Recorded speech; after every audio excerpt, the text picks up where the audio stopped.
In the quiet town of Millbrook, North Carolina, where white church steeples pierce the skyline and everyone knows their neighbor's name, some mysteries refuse to stay buried. On a warm September evening in 2011, 4 children from the local Baptist congregation would vanish without a trace, leaving behind only questions that would haunt their families for over a decade. What happened that night would challenge everything the tight-knit Christian community thought they knew about trust, faith, and the darkness that can hide behind familiar faces. Before we continue, let us know where you're watching from, and don't forget to like this video and subscribe to the channel by clicking the icon in the bottom right corner of your screen. Now let's get into the story. The Wednesday night youth service at Millbrook Baptist Church had ended like any other.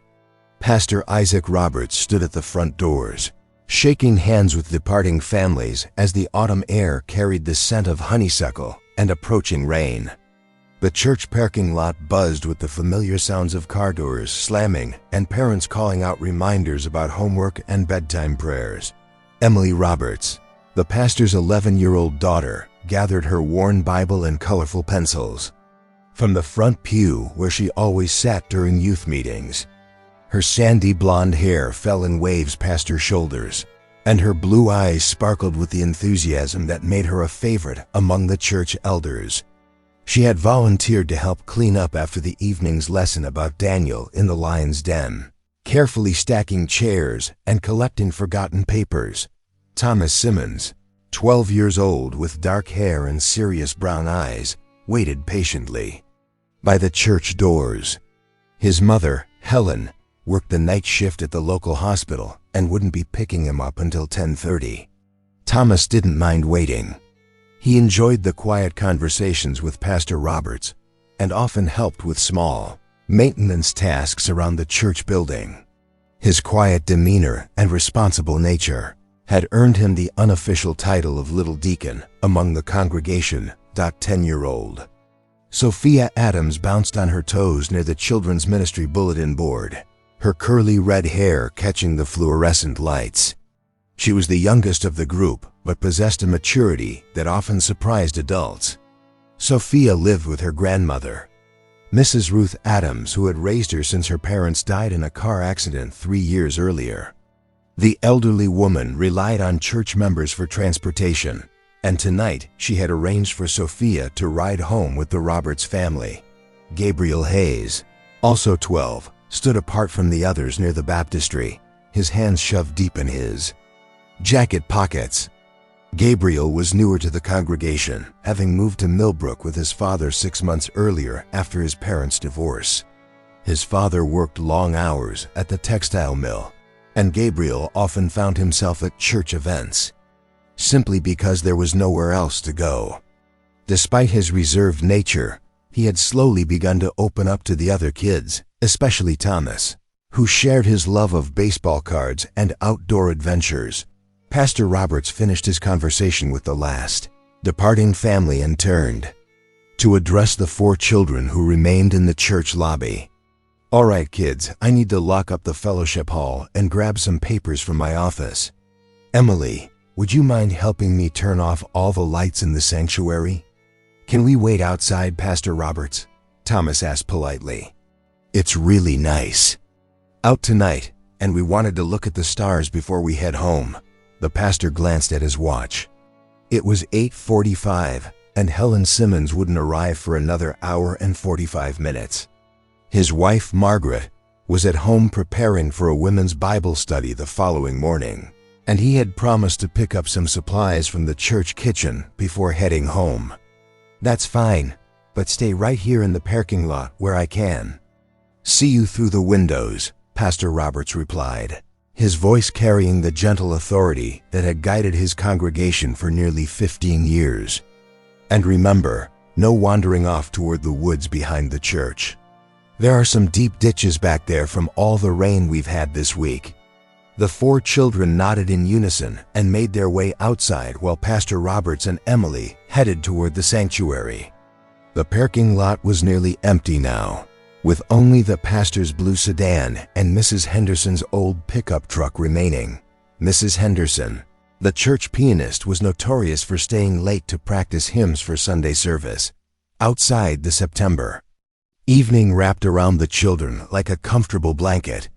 The temperature had dropped to a perfect 72 degrees, and a gentle breeze rustled the oak trees that surrounded the church property. Thomas pulled a small flashlight from his backpack and pointed it toward the sky, though the parking lot lights made it difficult to see many stars. "My dad says there's going to be a meteor shower next week," Gabriel said quietly, settling onto the concrete steps of the church entrance. "He promised we could drive out to the lake to watch it if his shift gets changed." Sophia clapped her hands together excitedly. "That sounds amazing. Grandma Ruth has been teaching me the names of constellations. She says my mama used to love stargazing when she was little like me." The children spent the next 20 minutes sharing stories about their families, their dreams, and their plans for the upcoming weekend youth retreat. Thomas had brought a deck of cards, and they played a quiet game of Go Fish while sitting on the church steps. The familiar sounds of their small town surrounded them. Dogs barking in the distance, the rumble of pickup trucks on Main Street, and the gentle hum of air conditioning units from nearby houses. At 9:15, Pastor Roberts emerged from the church with Emily at his side, both carrying boxes of supplies for the women's ministry meeting. He loaded the items into his sedan and called out to the waiting children, "Thomas, your mom should be here in about an hour. Would you rather wait inside where it's more comfortable? I can unlock the fellowship hall for you kids." "We're okay out here, Pastor," Thomas replied. "It's such a nice night and we're having fun talking." Pastor Roberts nodded and approached the group. "All right, but I need to run home quickly to help Margaret set up for tomorrow's meeting. I'll be back in 30 minutes, 45 at the most. Mrs. Henderson is still inside practicing piano, so you won't be completely alone. If you need anything at all, just knock on the fellowship hall doors, and she'll hear you." The pastor's decision to leave would later become one of the most scrutinized moments in the entire investigation. In a small town where trust was woven into the fabric of daily life, it seemed perfectly reasonable to leave 4 responsible children in the church parking lot for less than an hour. The church property was considered one of the safest places in Millbrook, surrounded by residential neighborhoods where everyone looked out for each other. Emily hugged her father goodbye and settled back down with her friends. "Dad will be back soon, and then we can all ride together to drop everyone off," she assured the group. The last person to see the 4 children was Mrs. Henderson, who glanced out the fellowship hall windows at 9:30 and noticed them sitting in a circle on the parking lot pavement, still playing cards under the soft glow of the security lights. She later told investigators that they seemed happy and relaxed, completely unaware that their lives were about to change forever. When Pastor Roberts returned to the church at 10:20, the parking lot was empty except for Mrs. Henderson's truck.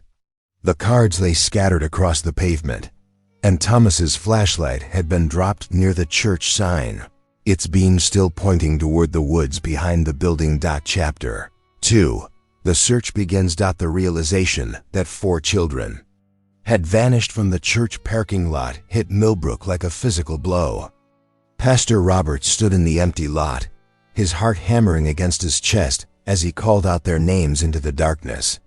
The scattered playing cards seemed to mock him from the asphalt, and Thomas's abandoned flashlight cast an eerie beam across the grass that separated the church property from the dense woods. Beyond. Mrs. Henderson emerged from the fellowship hall at the sound of Pastor Roberts' increasingly frantic calls. Her weathered face, usually brightened by a gentle smile, crumpled with worry as she took in the scene before her. "Isaac, I saw them just 45 minutes ago," she said, her voice trembling. "They were right here, playing cards and talking about that meteor shower Gabriel's father mentioned. Where could they have gone?" Pastor Roberts pulled out his cell phone with shaking hands and dialed 911. As the phone rang, he scanned the parking lot for any sign of what might have happened. There were no signs of a struggle, no indication of violence, just an unsettling emptiness where 4 laughing children had been less than an hour before. "This is Pastor Isaac Roberts at Millbrook Baptist Church on Elm Street," he said when the dispatcher answered. "4 children are missing from our church parking lot. They were here when I left at 9:20, and now they're gone. I need police here immediately."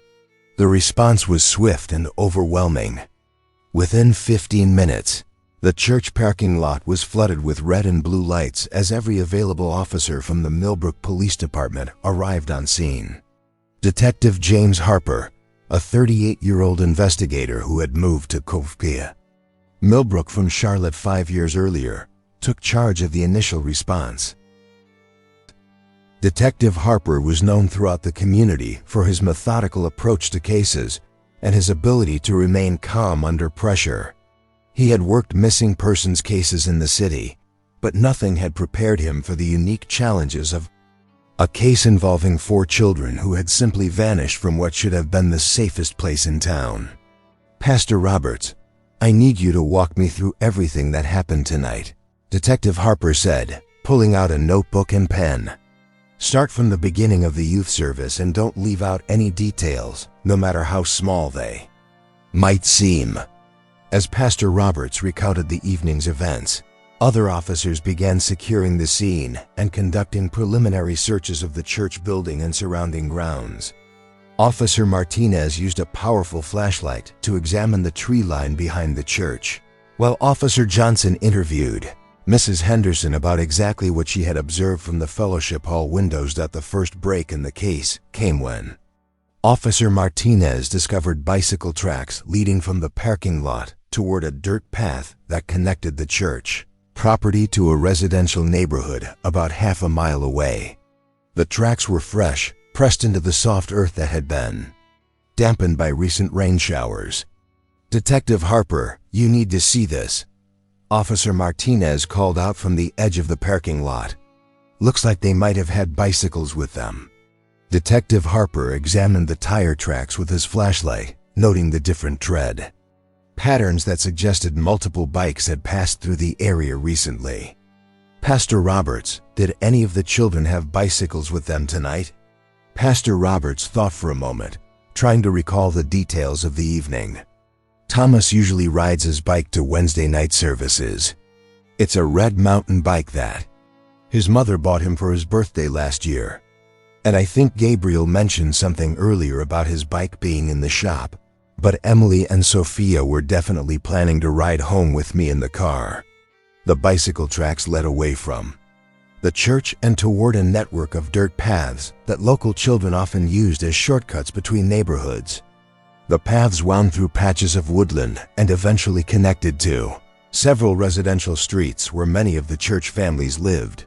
Detective Harper organized search teams to follow the bicycle tracks while other officers began the difficult task of notifying the missing children's families. The news spread through Millbrook with devastating speed, carried by phone calls, text messages, and the sight of police cars racing through usually quiet residential streets. Helen Simmons was just finishing her shift at the hospital when she received the call that would shatter her world. She had been looking forward to picking up Thomas from church and hearing about his evening with friends. Instead, she found herself racing through empty streets toward a nightmare she couldn't have imagined. Mrs. Ruth Adams was preparing for bed when Officer Johnson knocked on her front door. The elderly woman had been expecting Sophia to arrive home with the Roberts family, and the sight of a uniformed police officer on her doorstep filled her with a dread that seemed to echo the loss of her own daughter years earlier. Gabriel's father, Michael Hayes, was reached by phone at the textile mill where he worked the night shift. The call from Detective Harper was brief and devastating. His son was missing, along with 3 other children, and police were organizing search efforts throughout the community. By midnight, the Millbrook Baptist Church parking lot had been transformed into a command center. Volunteers from throughout the community arrived with flashlights, bottled water, and homemade sandwiches for the search teams.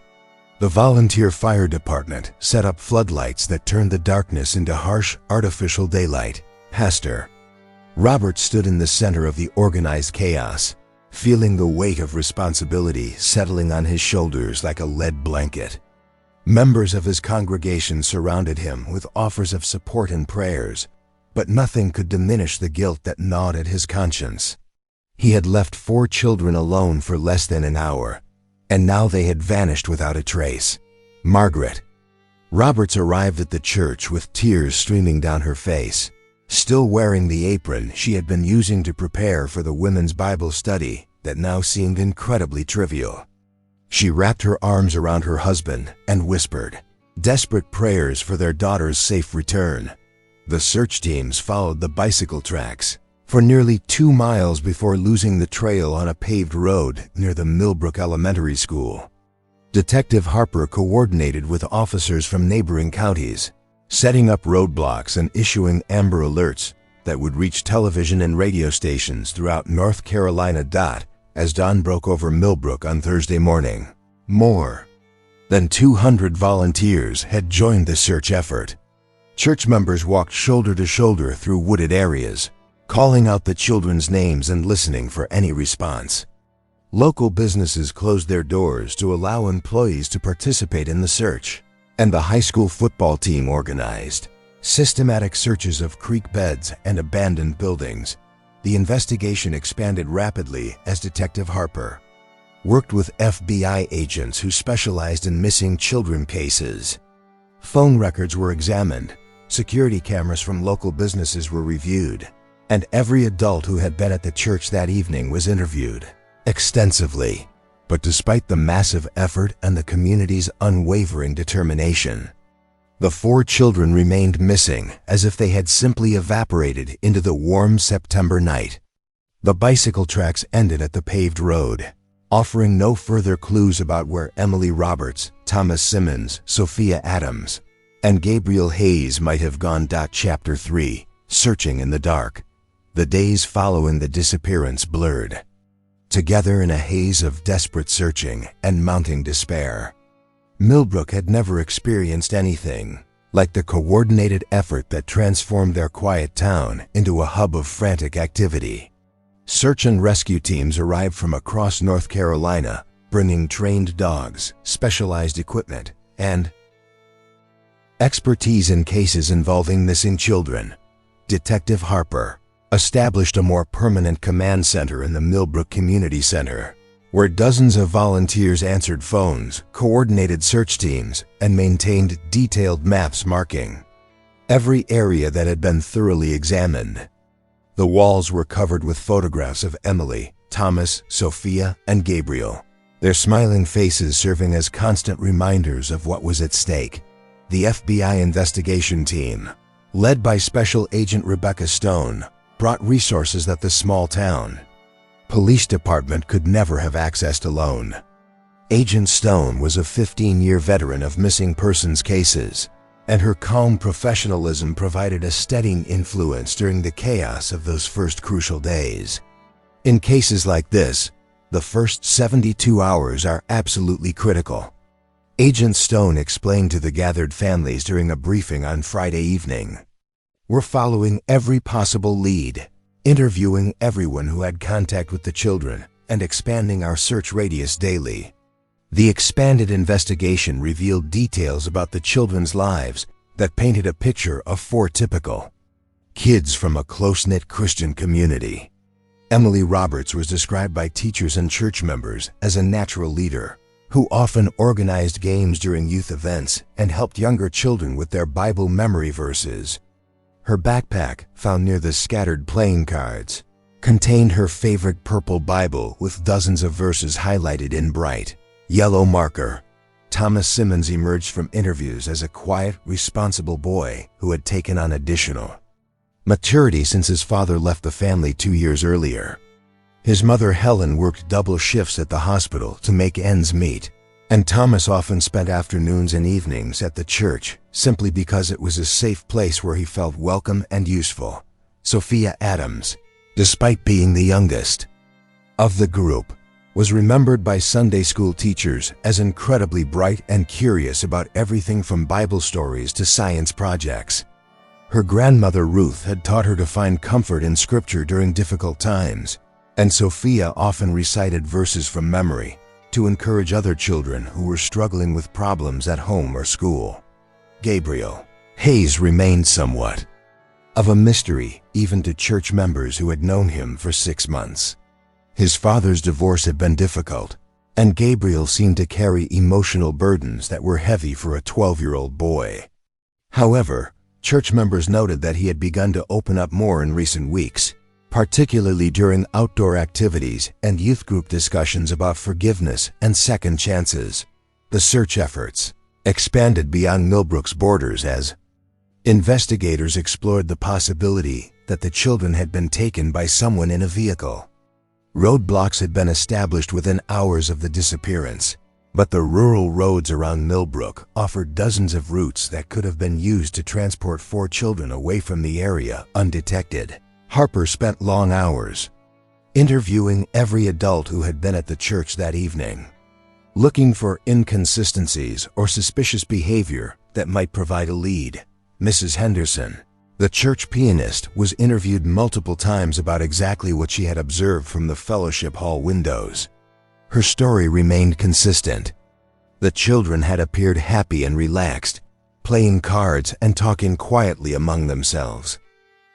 The investigation also focused intensively on Pastor Roberts himself, as statistical data showed that missing children cases often involved adults known to the victims. The pastor submitted to polygraph tests, provided detailed accounts of his whereabouts, and opened his personal life to scrutiny that would have been unthinkable under normal circumstances. "I understand why they have to investigate me," Pastor Roberts told his wife during a rare quiet moment at home. "If it helps bring our daughter and her friends home safely, they can examine every moment of my life." The church community rallied around their pastor and the affected families with an intensity that reflected their deep faith and commitment to each other. Prayer vigils were held nightly in the church sanctuary, with hundreds of people gathering to seek divine intervention in the case that had shaken their fundamental sense of safety and security. Local media coverage brought national attention to the case as news outlets across the country picked up the story of 4 children who had simply vanished from a church parking lot. The attention brought additional resources and volunteers, but it also attracted unwanted elements including false confessions, psychics claiming special insights, and conspiracy theorists who spread unfounded rumors through social media. By the end of the first week, search teams had covered more than 50 square miles of countryside around Millbrook. Volunteers had walked through dense forests, searched abandoned buildings, dragged creek beds, and examined every conceivable hiding place where 4 children might be found. Aircraft equipped with thermal imaging technology had flown grid patterns over the search area, looking for any sign of human presence in the vast wilderness that surrounded the small town. The lack of any physical evidence beyond the scattered playing cards and the bicycle tracks that ended at the paved road created a frustrating puzzle for investigators. There were no witnesses to an abduction, no ransom demands, no sightings of the children or suspicious vehicles in the area. It was as if Emily, Thomas, Sophia, and Gabriel had simply stepped out of existence on that warm September evening. Mrs. Helen Simmons took a leave of absence from her job at the hospital to devote all her time to the search efforts. She could be found at the command center every morning before dawn, making sandwiches for search teams and answering phones with a dedication that masked her growing desperation. "Thomas is a careful boy," she told reporters during a televised appeal for information. "He wouldn't go anywhere dangerous, and he wouldn't go anywhere without telling someone where he was going. Someone knows what happened to these children, and we're begging them to come forward." Mrs. Ruth Adams, despite her age and frail health, insisted on joining search teams as they combed through wooded areas near the church. Church members took turns driving her to different search locations, and she carried a photograph of Sophia that she showed to everyone they encountered. Gabriel's Father Michael Hayes struggled with guilt that echoed Pastor Roberts' own feelings of responsibility. He had been working overtime shifts to pay for his divorce attorney, leaving Gabriel to spend more and more time at church activities. The textile mill where he worked had given him indefinite leave to focus on the search for his son. As the investigation entered its second week, FBI profilers developed theories about what might have happened to the 4 children. The lack of evidence suggested either a carefully planned abduction by someone familiar with the area, or a tragic accident that had somehow concealed all traces of what had occurred. Agent Stone worked closely with Detective Harper to explore every possible scenario, no matter how unlikely it might seem. They investigated reports of suspicious vehicles in the area, followed up on tips from across the state, and coordinated with other law enforcement agencies handling similar cases. Emotional toll on the Millbrook community was evident in the faces of parents, who now watched their own children with increased vigilance and fear. Church attendance actually increased as families sought comfort and answers through prayer, but the joy and innocence that had characterized the congregation seemed to have vanished along with the 4 missing children. Chapter 4 Cold Trail. 6 months had passed since that September evening, and the investigation into the disappearance of the 4 children had evolved from an active search and rescue operation into a cold case that haunted everyone involved. The command center at the Millbrook Community Center had been dismantled. The FBI agents had returned to other assignments, and the national media attention had moved on to newer tragedies. Detective Harper, however, refused to let the case fade into the filing cabinets of unsolved mysteries. He had moved the investigation files to a dedicated room at the police station, where photographs of Emily, Thomas, Sophia, and Gabriel still covered an entire wall. Every few weeks, he would spend hours reviewing witness statements, examining evidence, and following up on tips that continued to trickle in from across the country. The detective had developed a personal connection to the case that went beyond professional obligation. His own daughter was the same age as Emily Roberts, and he found himself unable to imagine the daily anguish that the parents continued to endure. He had promised each family that he would never stop looking for answers, a promise that weighed heavily on his conscience as months passed without progress. That the families had each found different ways to cope with the ongoing uncertainty. Pastor Roberts had returned to his duties at Millbrook Baptist Church, but his sermons now carried a depth of pain and questioning that resonated with congregants who were struggling with their own faith in the aftermath of the tragedy. He spoke often about trusting God's plan even when circumstances seemed impossible to understand. Margaret Roberts had thrown herself into volunteer work with organizations that supported families of missing children. She traveled to conferences, learned about investigative techniques, and networked with other parents who shared her nightmare. Her days were filled with activity, but the nights remained sleepless stretches of prayer and worry. Helen Simmons had returned to her job at the hospital, but coworkers noticed that she seemed to function on autopilot, going through the motions of her duties while her thoughts remained focused on her missing son. She had converted Thomas's bedroom into a shrine of sorts, keeping everything exactly as he had left it and adding new items that she thought he might enjoy when he returned home. Mrs. Ruth Adams had aged dramatically in the months following Sophia's disappearance. The elderly woman's health had declined noticeably, and church members took turns checking on her and helping with household tasks. She spent hours each day reading Bible stories that she had planned to share with Sophia, maintaining a connection to her granddaughter through the faith they had shared. Michael Hayes had quit his job at the textile mill and moved away from Millbrook entirely. The memories associated with the town were too painful for him to bear, and he hoped that a fresh start in a different state might help him cope with the loss of his son. He stayed in touch with Detective Harper by phone, but the distance seemed to provide some relief from the constant reminders of that terrible night. The investigation had explored dozens of theories and followed hundreds of leads without producing any concrete evidence about what had happened to the children. Detective Harper had consulted with experts in various fields, from child psychology to criminal profiling, seeking insights that might break open the case. One theory that had received extensive investigation suggested that the children might have decided to explore the woods behind the church and had become lost or injured in the darkness. Search teams had covered every acre of the forest multiple times, using dogs, metal detectors, and ground-penetrating radar to look for any sign of the missing children.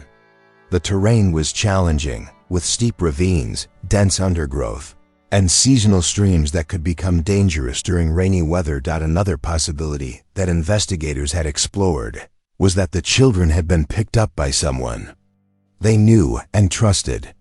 This theory was particularly troubling because it suggested that the perpetrator might be someone within the church community or the broader Millbrook social network.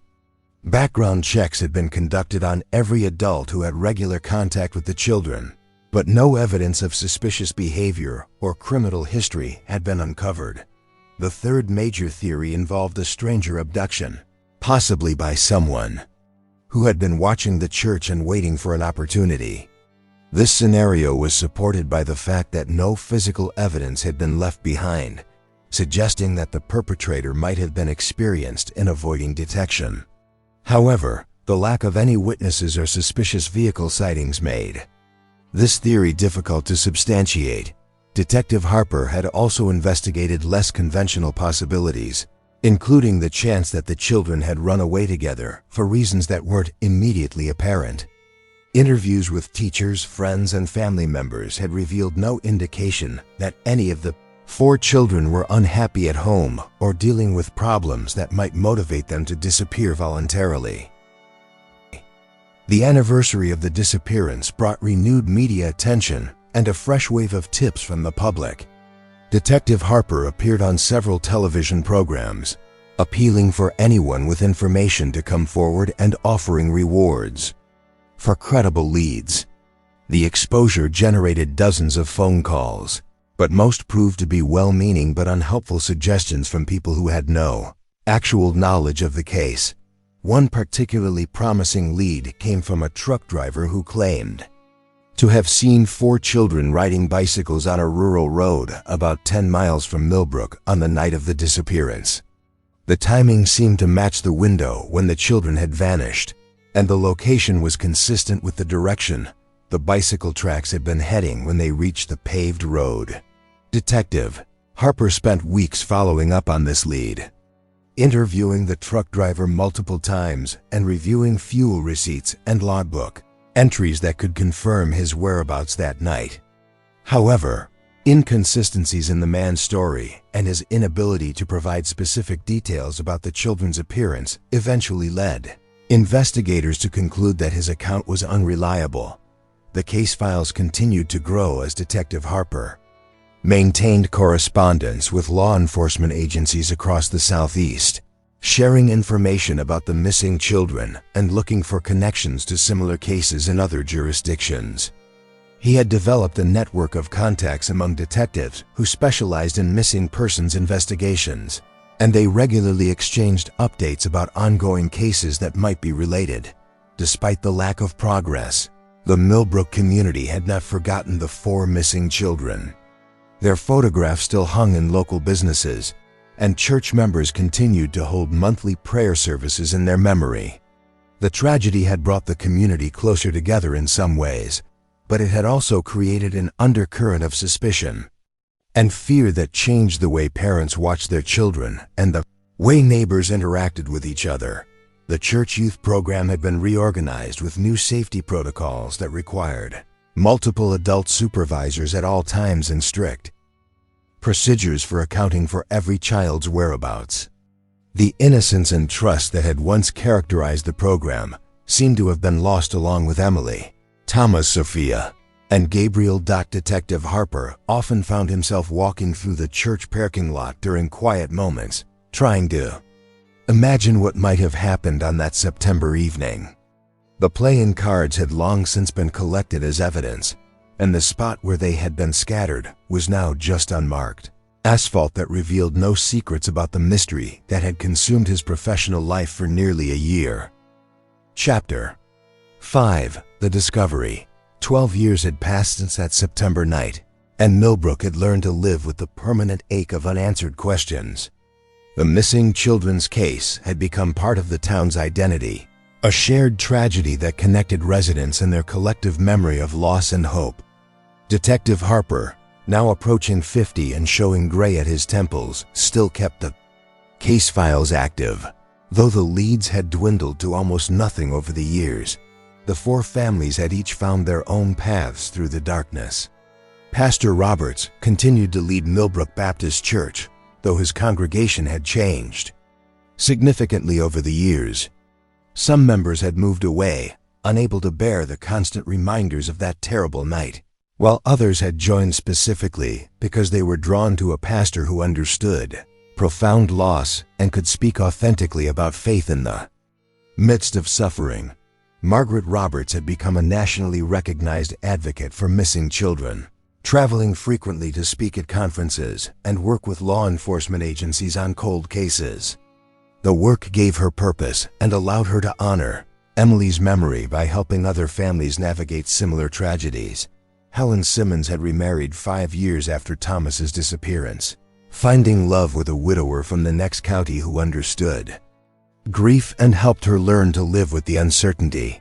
She still kept Thomas's room exactly as it had been, but she had also learned to embrace moments of happiness without feeling guilty about moving forward with her life. Mrs. Ruth Adams had passed away 3 years earlier, taking with her the daily prayers she had offered for Sophia's safe return.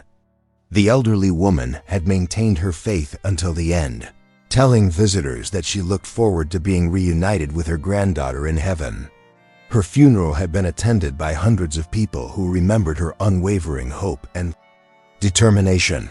Michael Hayes had never returned to Millbrook after leaving shortly after Gabriel's disappearance. Detective Harper had lost touch with him years earlier, though he occasionally wondered whether the man had found peace in his new life, or if he continued to carry the weight of unanswered questions about his son's fate. The discovery that would finally break the case open came from an unexpected source and in a way that no one could have predicted. The North Carolina Department of Transportation was conducting a routine clearing operation along State Route 47, about 15 miles southeast of Millbrook, when work crews encountered something that would resurrect the most famous unsolved case in the county's history. The Highway Department had received complaints from local residents about overgrown vegetation that was blocking sight lines at a dangerous curve in the road. The area had been neglected for years because it was considered low-priority maintenance, but a recent accident had prompted officials to schedule a comprehensive clearing of the entire corridor. Jerry Matthews, a veteran highway maintenance worker with 23 years of experience, was operating a brush-cutting machine when he noticed something unusual caught high in the branches of an old oak tree. At first glance, it appeared to be debris that had been thrown up by a tornado or severe windstorm, but as he maneuvered his equipment for a better view, he realized he was looking at something that shouldn't have been there. "I've seen all kinds of things stuck in trees over the years," Matthews later told investigators. "Trash, old tires, even parts of mobile homes after bad storms. But this looked different. It looked like it'd been there for a very long time, and it was wedged in those branches like it had been placed there deliberately." The object was a bicycle, rusted and weathered by more than a decade of exposure to the elements, lodged approximately 25 feet above the ground in the thick branches of the oak tree. The bike was tilted at an odd angle, with its front wheel pointing toward the sky, and its frame tangled in a web of branches and vines that had grown around it over the years. Matthews called his supervisor, who contacted the local sheriff's department to report the unusual discovery. Within hours, the scene had attracted the attention of multiple law enforcement agencies, including Detective Harper, who had never stopped hoping for exactly this kind of breakthrough in the case that had defined his career. "The moment I saw that bicycle up in the tree, I knew we had found something significant," Detective Harper later recalled. It was positioned in a way that couldn't have been accidental, and the location was consistent with the search area we had focused on during the first few months after the children disappeared. The process of retrieving the bicycle required specialized equipment and careful documentation to preserve any evidence that might have survived 12 years of weather exposure. Crime scene technicians photographed the tree from every angle before bringing in a bucket truck to safely remove the bicycle without disturbing the surrounding branches. As the rusty bike was lowered to the ground, Detective Harper felt a surge of recognition that confirmed his suspicions. The frame was red, exactly matching the description Helen Simmons had provided of her son Thomas's mountain bike. Despite the extensive rust and damage from years of exposure, several identifying features were still visible, including a distinctive scratch on the frame and the remnants of reflective tape that Thomas had applied to improve visibility during evening rides. The discovery of Thomas's bicycle 25 feet up in an oak tree created more questions than it answered, but it also provided the first concrete evidence investigators had found since those initial bicycle tracks had been discovered behind the church 12 years earlier. The location where the bike was found was approximately 6 miles from where the tracks had ended at the paved road, suggesting that the children had continued much farther than anyone had initially suspected. Detective Harper immediately organized a comprehensive search of the area surrounding the oak tree, bringing in cadaver dogs, ground-penetrating radar, and a team of archaeologists who specialized in locating buried remains. The terrain was challenging, with dense undergrowth and seasonal wetlands that had made the area difficult to search during the initial investigation. The expanded search operation took nearly 2 weeks and involved volunteers from across the region who remembered the original case and wanted to help bring closure to the families who had waited so long for answers. The work was methodical and painstaking, with every square foot of ground examined for evidence that might have been overlooked during previous searches.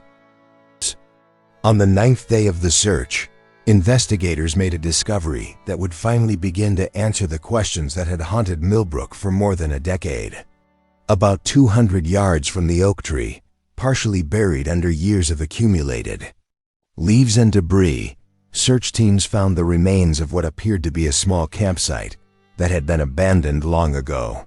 The site contained the rusted remains of a small camping lantern, fragments of clothing that appeared to match descriptions of what the children had been wearing on the night they disappeared, and most significantly, 3 more bicycles that had been carefully hidden under a pile of brush and fallen logs. Detective Harper stood at the edge of the discovered campsite, his mind racing with the implications of what they had found. The evidence suggested that the 4 children had made it much farther from the church than anyone had imagined, and that they had spent at least some time in this remote location before whatever tragedy had ultimately befallen them. The investigation was far from over, but for the first time in 12 years, Detective Harper felt hope that the families of Emily Roberts, Thomas Simmons, Sophia Adams, and Gabriel Hayes might finally learn the truth about what had happened on that September evening when 4 children had vanished from a church parking lot and changed their community forever.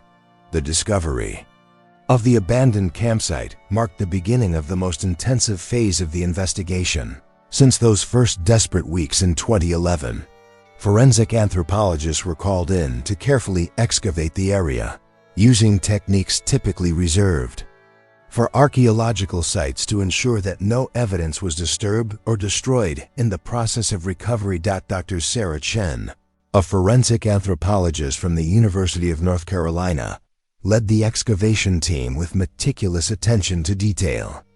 Every item found at the site was photographed in place, carefully removed, and cataloged for further analysis. The work proceeded slowly, with team members using small brushes and hand tools to avoid damaging fragile evidence that had been preserved under layers of forest debris. "What we're seeing here tells a story," Dr. Chun explained to Detective Harper as they examined the layout of the campsite. The positioning of the bicycles, the location of the camping equipment, and the way personal items are distributed suggests that these children spent several days in this location, possibly longer. The implications of Dr. Chian's assessment were staggering. The initial investigation had assumed that whatever happened to the 4 children had occurred within hours of their disappearance from the church parking lot. The evidence now suggested that they had survived long enough to establish a temporary camp in the wilderness, raising new questions about why they had left the church and what had ultimately led to their fate. Among the most significant discoveries were fragments of a journal that had belonged to Emily Roberts. The pages were badly damaged by years of exposure to moisture and decay, but forensic document specialists were able to recover portions of text that provided the first direct insight into what the children had experienced after leaving the church. Readable fragments included Emily's distinctive handwriting describing their decision to follow what they believed was a shortcut home, their growing realization that they were lost, and their attempts to signal for help. One particularly heartbreaking passage, reconstructed from multiple damaged pages, read, "Thomas says we should stay together and pray. Sophia is scared, but trying to be brave. Gabriel thinks his dad will find us soon." The journal entries also revealed that the children had initially been optimistic about their situation, believing that they would be found quickly by search teams. Emily had written about rationing the small amount of food they had with them and about taking turns keeping watch during the night. The final legible entry was dated 4 days after their disappearance and mentioned hearing helicopters in the distance. Detective Harper worked closely with Dr. Chun and her team as they expanded the excavation beyond the immediate campsite area. The search had grown to encompass nearly 5 acres of dense forest, with every section marked and systematically examined for evidence. Volunteers from the original search effort returned to help with the painstaking work, many of them carrying the same determination they had shown 12 years earlier. The breakthrough that investigators had been hoping for came on the 15th day of the excavation. Dr. Chen's team discovered a natural limestone cave entrance that had been concealed by fallen logs and overgrown vegetation. The cave opening was small and partially collapsed, but it was large enough for children to have used as shelter during their time in the wilderness. "This changes everything," Detective Harper told Dr. Chen as they prepared to explore the cave. Interior. If the children found this cave, it could explain how they survived longer than we initially thought possible, and it might also explain what ultimately happened to them. The cave exploration required specialized equipment and safety protocols due to the unstable condition of the entrance and the unknown extent of the underground passages. A team of experienced cave rescue specialists was brought in to conduct the initial survey, using lights and cameras to document the interior before human entry was attempted. The cave system proved to be more extensive than anyone had anticipated, with multiple chambers connected by narrow passages that wound deep into the limestone bedrock. The main chamber, located about 50 feet from the entrance, showed clear evidence of human habitation that had been preserved by the stable cave.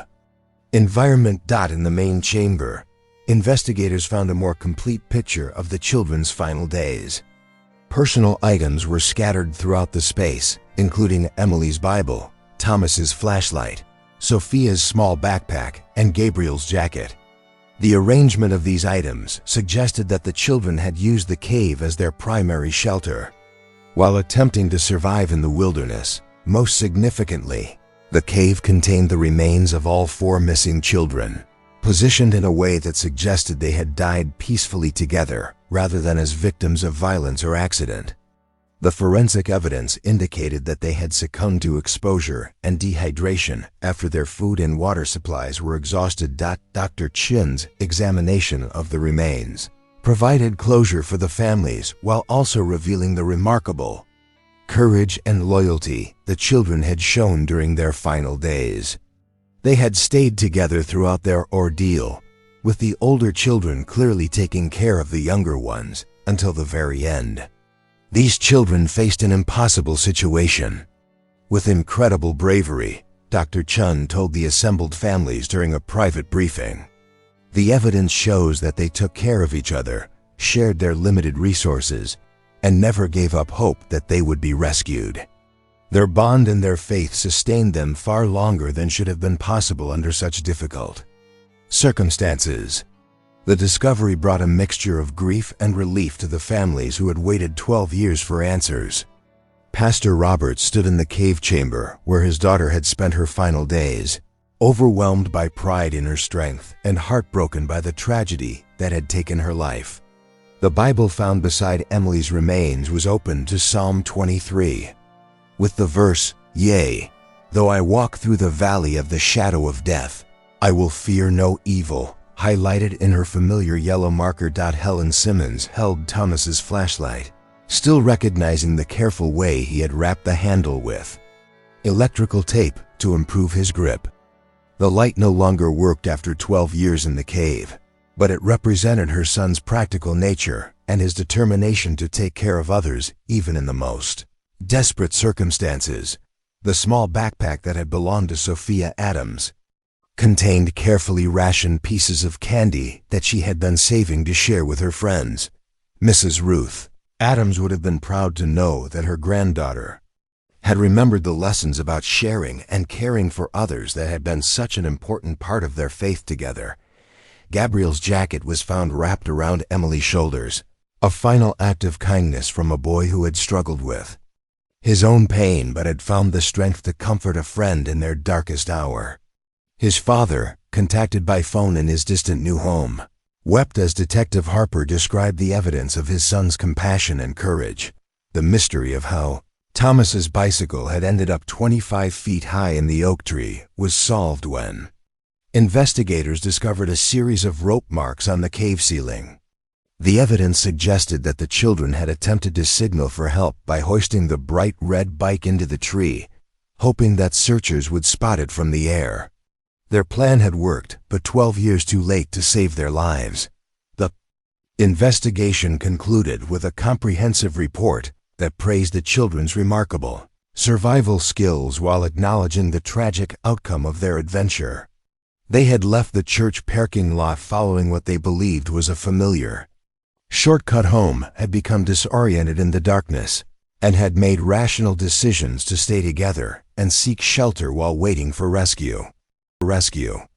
The case officially closed with a memorial service at Millbrook Baptist Church that drew thousands of people from across the region. Pastor Roberts delivered a sermon about the eternal bonds of friendship and faith, using his daughter's story and the stories of her 3 companions to inspire others to cherish every moment with their loved ones. The 4 children were buried together in the Millbrook Cemetery, their graves marked with a shared monument that celebrated their courage, their friendship, and their unwavering faith during the most difficult trial of their young lives.